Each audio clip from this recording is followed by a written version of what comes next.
नमस्कार. सध्या सगळीकडे विशेषतः आपल्या कृषी क्षेत्रामध्ये एकाच विषयाची जोरदार चर्चा सुरू आहे.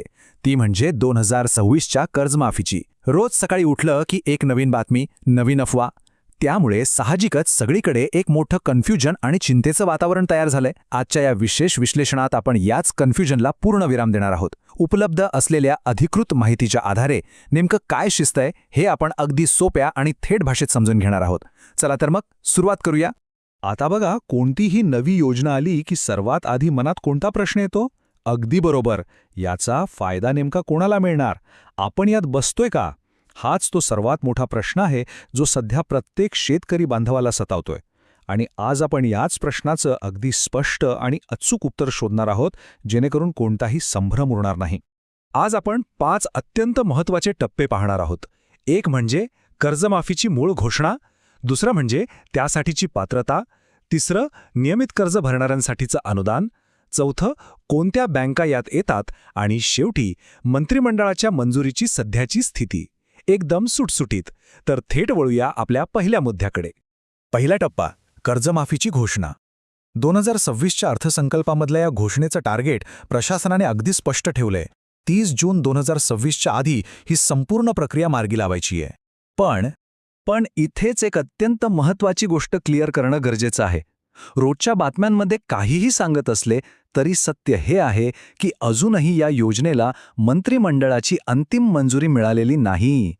होय, कोणताही अधिकृत शासन निर्णय म्हणजे GR अजून आलेला नाहीये. सध्या फक्त प्राथमिक पातळीवर माहिती गोळा करण्याचं आणि बैठकांचं काम सुरू आहे.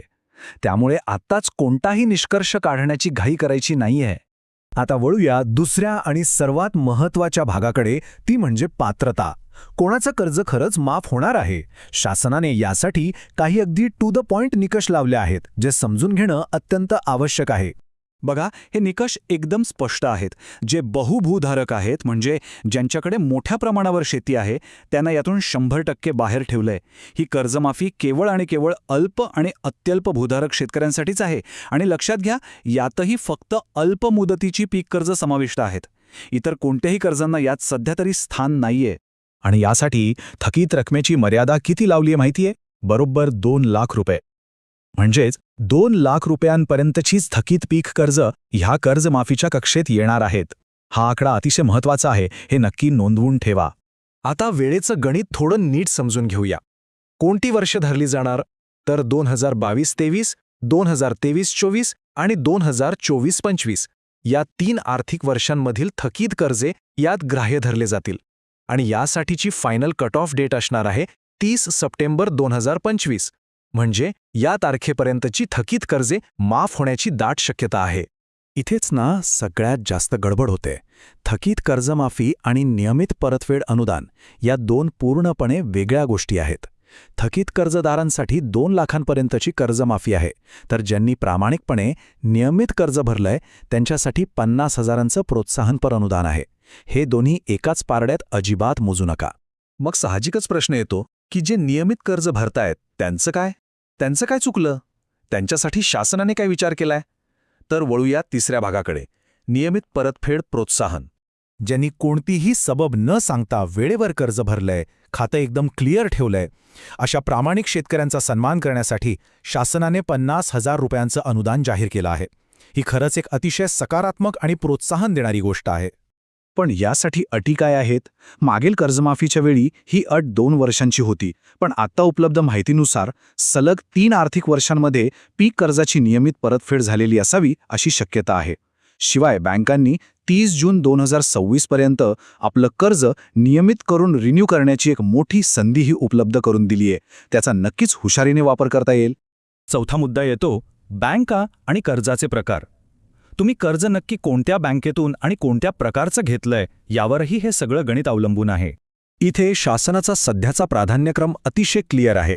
जिल्हा मध्यवर्ती सहकारी बँका आणि त्यांची अल्पमुदतीची पीक कर्जे यांना सगळ्यात पहिलं प्राधान्य म्हणजेच हाय प्रायोरिटी दिली जाणार आहे. बाकीच्या खासगी बँका, केंद्रीय बँका किंवा मध्यम मुदतीची कर्जे ही सध्या तरी दुय्यम यादीत किंवा पेंडिंग आहेत.